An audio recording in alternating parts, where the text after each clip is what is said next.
نبی پاک صاحب لولاک سیاح افلاک صلی اللہ تعالی علیہ وآلہ وسلم کا فرمان عالی شان ہے کہ بقیہ دنوں میں تمہارا درود مجھ تک فرشتے پہنچاتے رہتے ہیں اور جمعہ کے دن پڑھا جانے والا درود میں خود سنتا ہوں۔ سبحان اللہ، کیسی عظیم بات ہے کہ ہم پڑھیں اور حضور سنیں، اور اگر ہمارا قبول ہو جائے تو دونوں جہاں میں ہمارا بیڑا پار ہو جائے۔ اور امام اہل سنت مجدد دین و ملت پروان شمع رسالت اپنے ایک کلام کے شعر میں فرماتے ہیں، ہم یہاں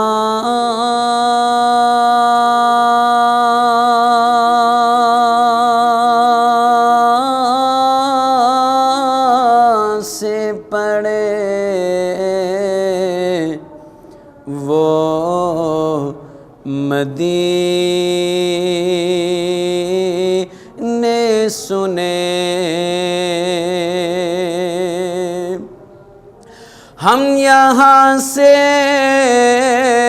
پڑھیں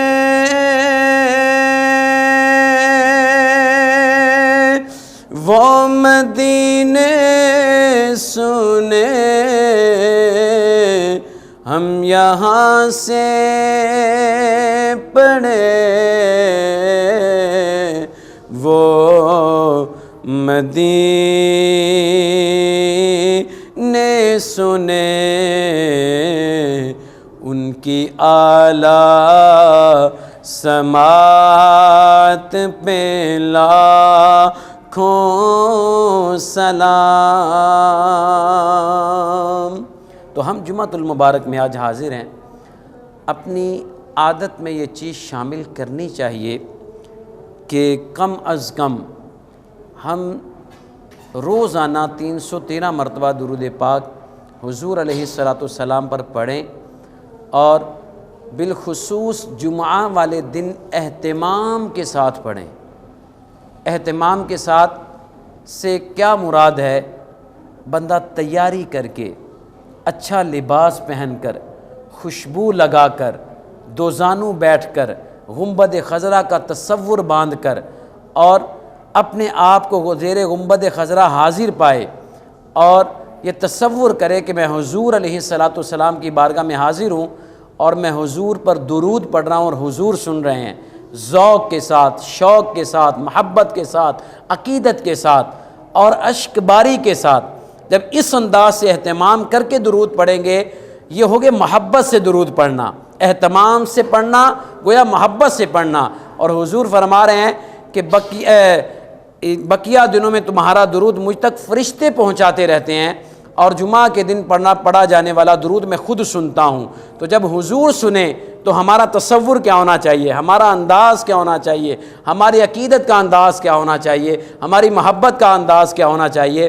تو ہمیں حضور علیہ السلام پر جمعہ والے دن درود جو پڑھنا ہے وہ اہتمام کے ساتھ پڑھنا ہے، انشاءاللہ الکریم اس کی بے شمار برکتیں ہمیں نصیب ہوں گی۔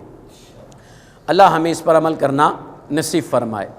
دیکھیے، اس حقیقت سے کوئی انکار نہیں کر سکتا کہ انسان اس دنیا میں مسافر ہے، اور جو مسافر ہوتا ہے اس کی مکمل توجہ اس کے سفر پر مرکوز ہوتی ہے، یعنی وہ غافل نہیں ہوتا۔ فار ایگزامپل میں مثال دے رہا ہوں، جس بندے کو پتہ ہو کہ میں نے کسی باہر کے ملک جانا ہے، میرا بڑا اہم ٹریول ہے، بڑا اہم سفر ہے، یا حج کا سفر ہے یا عمرے کا سفر ہے، ہاں اللہ کے حضور حاضری کا سفر ہے، اب اس کے بارے میں تصور کیا جائے کہ یہ غفلت کی نیند سو جائے، تو شاید یہ تصور کرنا بھی درست نہیں ہوگا کہ اس کو فکر ہوگی۔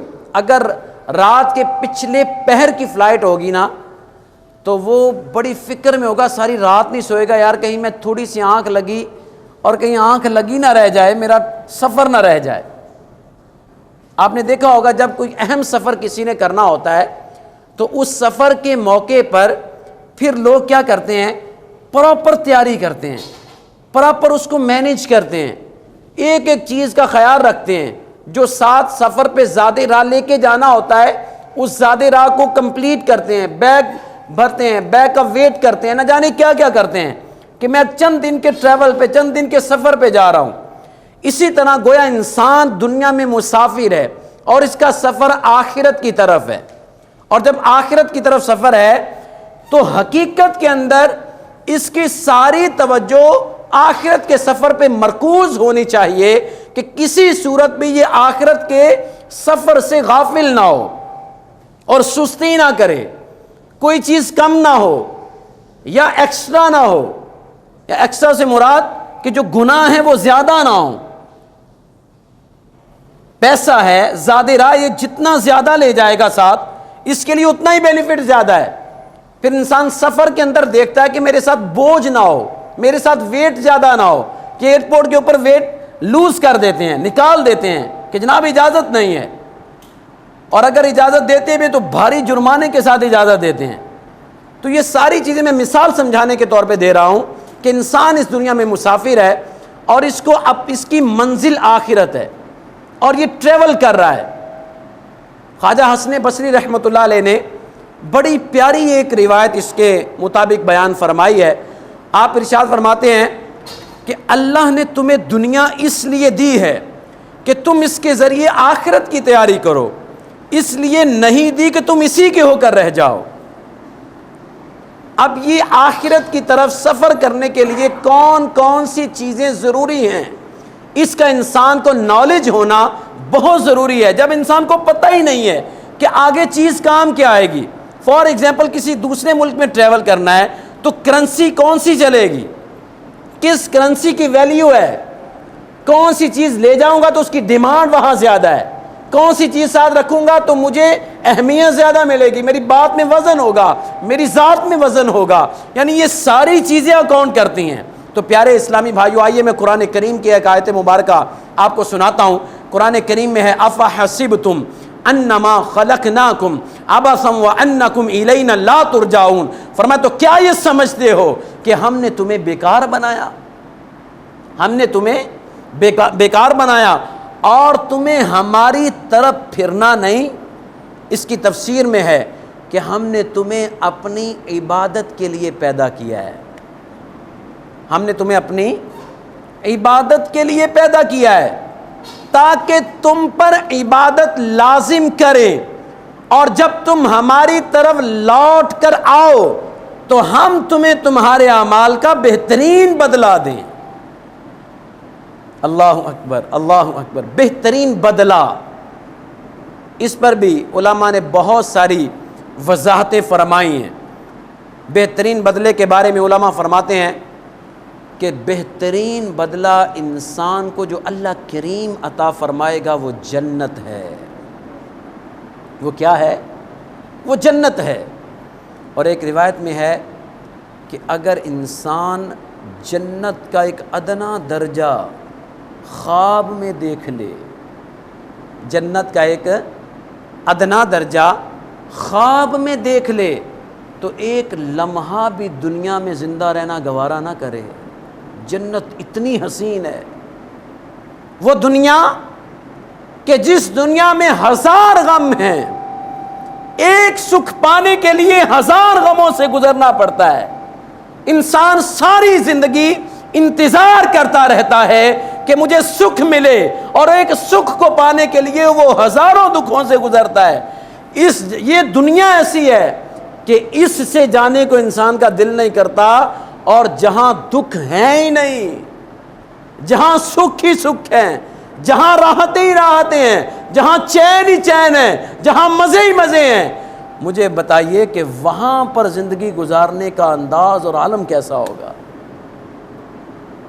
یقین کریں کم نصیب ہے وہ انسان جو دنیا کی چند روزہ زندگی پر راضی ہو گیا، دنیا کی چند روزہ زندگی پر راضی ہو گیا اور آخرت کو چھوڑ گیا، اللہ کو اس نے بھلا دیا اور اس نے اپنے رب کی عبادت کو چھوڑ دیا۔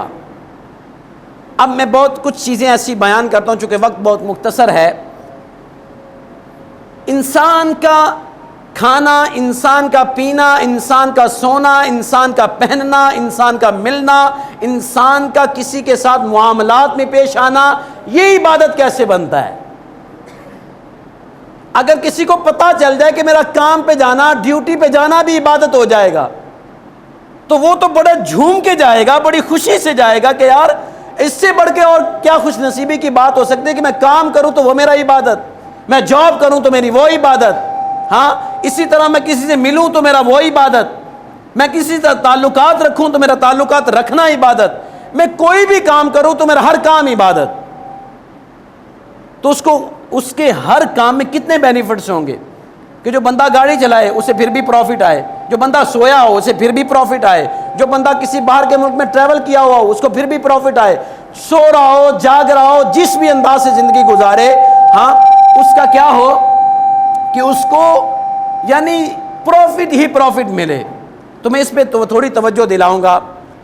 دیکھیے، جب بھی آپ جو مزدور ہے، یہ اس کے لیے ایک مدنی پھول ہے کہ جب بھی اس نے ڈیوٹی پہ آنا ہے نا، وہ گھر سے یہ نیت کر کے آئے کہ یار میرے بیوی بچے ہیں، میرے والدین ہیں، ان کو کسی کے آگے ہاتھ نہ پھیلانا پڑے، چونکہ اللہ کے حبیب علیہ السلام کے فرمان کا ایک مفہوم ہے جو مجھے اس چیز کی ضمانت دے کہ وہ کسی سے کوئی چیز نہیں مانگے گا، میں اسے جنت کی ضمانت دیتا ہوں۔ میں اسے، یہ آج لوگ بات بات پہ بھیک مانگتے ہیں، بلا ضرورت مانگتے ہیں، کسی روڈ پہ چلے جائیں، کسی اشارے پہ چلے جائیں، کسی چوک پہ چلے جائیں، کسی چوراہے پہ چلے جائیں، جہاں چلے جائیں آپ کو بھیک مانگنے والے لوگ نظر آئیں گے۔ یاد رکھیے، بلا ضرورت یہ بھیک مانگنا حرام ہے، اور پیشہ ور گداگر بننا یہ تو ناجائز ہے، اور ان کو دینا بھی گناہ ہے، کیونکہ گناہ پہ مدد بھی گناہ ہے۔ ایک بندے کو اللہ کریم نے درست ہاتھ دیے ہیں، اس کو پاؤں دیے ہیں، اس کو صحت دی ہے، اس کو تندرستی دی ہے، اس کو جسم دیا ہے، اس کو عافیت دی ہے، اس کے باوجود اگر وہ بھیک مانگتا ہے تو اس کا یہ بھیک مانگنا تو گناہ ہے نا۔ اللہ نے جسم کس لیے دیا ہے؟ محنت کیوں نہیں کرتا؟ القاسب حبیب اللہ، یعنی اپنے ہاتھ سے کمائی کرنے والا اللہ کا دوست ہے۔ اللہ پسند فرماتا ہے ایسے بندے کی کمائی کو کہ جو اپنے ہاتھ سے محنت کرتا ہے۔ تو اب اگر کوئی مزدور اس نیت سے آتا ہے کہ میرے ماں باپ کسی کے آگے ہاتھ نہ پھیلائیں، میرے بچے کسی کے آگے، میری بیوی کسی کے آگے ہاتھ نہ پھیلائے، میں ان کی کفالت کرنے کے لیے، اللہ کی رضا پانے کے لیے، اور یہ میں اگر ان کی کفالت کروں گا تو یہ بھیک مانگنے سے بچیں گے، مجھے ثواب ملے گا، اس نیت سے آ کے وہ مزدوری کرتا ہے، وہ نوکری کرتا ہے، وہ جاب کرتا ہے، تو اس کا 8 گھنٹے ڈیوٹی کرنا بھی عبادت ہے۔ اور اسی طرح کوئی بزنس مین ہے، کوئی فیکٹری آنر ہے، وہ اپنی فیکٹری میں اس لیے آتا ہے کہ میں اپنے بیوی بچوں کی کفالت کروں گا، میں ان کے رزق کی کفالت کروں گا، ان کو کسی کے آگے ہاتھ نہ پھیلانے پڑے، میں ان کی ضروریات پوری کروں گا، کیونکہ ان کا نان نفقہ میرے رب نے مجھ پر لازم کیا ہے۔ اس نیت سے وہ آتا ہے تو اس کا بھی عبادت ہے۔ پھر تجارت کرنے والا تاجر، بزنس مین، سچ بول کر تجارت کرتا ہے۔ کیا بول کر؟ آپ یقین کریں، محرومی ہے، لوگوں کا توکل کمزور ہو گیا ہے، لوگوں کا عقیدہ کمزور ہو گیا ہے، لوگوں کا ایمان کمزور ہو گیا ہے کہ لوگ اللہ پر یقین چھوڑ کر پیسوں پر یقین کر لیا ہے۔ لوگوں نے مسبب الاسباب پر یقین چھوڑ کر اسباب پر یقین کر بیٹھے ہیں۔ یہ بہت اہم بات کر رہا ہوں۔ جس کو دیکھو اس کے ذہن پہ پریشانی، ٹینشن کا بھوت سوار ہے۔ کیوں؟ ہر وقت اس کا ذہن پتہ نہیں کیا بنے گا، پتہ نہیں میرا کیا بنے گا، آنے والا وقت کیسا ہوگا، کیسا آئے گا، میرے بچوں کا کیا بنے گا، میری بیوی کا کیا بنے گا، میرے اہل کا کیا بنے گا۔ ہر وقت یہ سوچ بڑے بڑے لوگوں کو دبائے ہوئے ہے۔ اور اگر میں یہ کہوں کہ جتنا لوگ غربت سے ڈرتے اتنا موت سے نہیں ڈرتے، تو شاید یہ غلط نہیں ہوگا۔ تو غور یہ کرنا ہے کہ انسان کا اگر عقیدہ رب پر مضبوط ہے، کیونکہ قرآن کریم میں ہے وَمَا مِن دَابَّةٍ فِي الْأَرْضِ إِلَّا عَلَى اللَّهِ رِزْقُهَا، اور زمین پر چلنے والا کوئی جاندار ایسا نہیں جس کا رزق اللہ کے ذمہ کرم پر نہ ہو۔ جب اللہ نے قرآن میں فرما دیا کوئی جاندار ایسا نہیں جس کا رزق اللہ کے ذمہ کرم پر نہ ہو، اگر کوئی مل آنر، کوئی فیکٹری آنر، کوئی بڑا آدمی آپ کو کہہ دے حضرت جی فکر نہیں کرنی ایسی تاڑے نال ہاں، بتائیے ملازم دکھی رہتا ہے؟ اس کو پتہ ہے یار میں کروں نہ کروں میرے پیچھے ہاتھ ہے، میرے پیچھے بیک ہے۔ اور جس بندے کا ذمہ رب کائنات لے لے، کیا اس بندے کو کبھی پریشان ہونا چاہیے؟ اس کو نماز میں رزق کا خیال آنا چاہیے، اس کو عبادت میں روزی کی فکر ہونی چاہیے کہ سارے جہان کے خیالات اس کی نماز میں آ رہے ہیں، کیوں آ رہے ہیں؟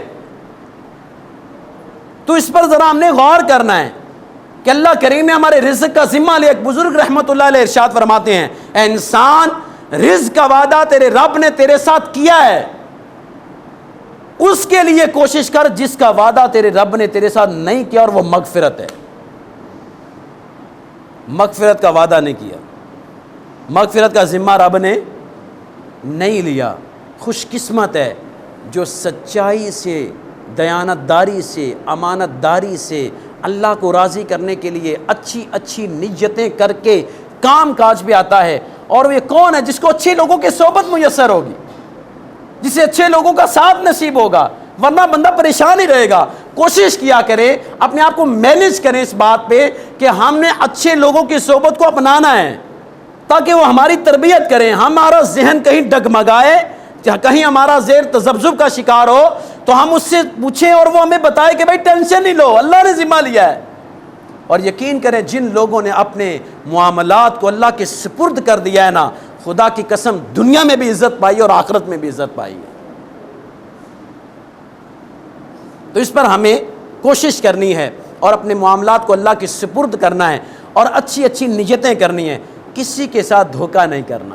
یار مسلمان کو یہ چیز زیب ہی نہیں دیتی، ایمان والے کو یہ چیز زیب ہی نہیں دیتی کہ وہ کسی کے ساتھ دھوکہ کرے۔ یقین کریں دنیا بھر میں، بلکہ ملک بھر میں، دنیا بھر میں جاتے ہیں، دیکھا ایک بہت بڑی تعداد آنرز کی پریشان ہے۔ کس وجہ سے؟ کہ یار ایماندار لیبر نہیں ہے،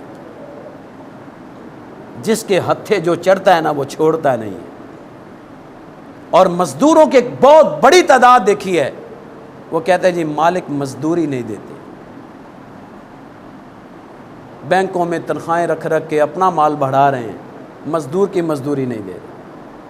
تو ہم نے ساری چیزوں کو غور کر، انشاءاللہ کچھ ایسے اہم ترین موضوعات کو لیں گے ہم کہ جو ہم پراپر ہماری تربیت ہو، ہمارا کھانا عبادت کیسے ہوگا، ہمارا پینا عبادت کیسے ہوگا، ہمارا پہننا عبادت کیسے ہوگا، ہماری زندگی کے مقاصد کیا ہیں، قرآن ہمیں کیا کہتا ہے، قرآن سے انشاءاللہ رہنمائی لیں گے، اس روشنی سے فائدہ اٹھائیں گے کہ ہدن للمتقین، ذالک الکتاب لا ریب فیہ، یہ وہ کتاب ہے جس میں شک کی جگہ نہیں، ہدن للمتقین، ہدایت ہے ڈر والوں کے لیے، یہ روشنی ہے، یہ ایسی روشنی ہے کہ کائنات میں ایسی روشنی نہیں ہے۔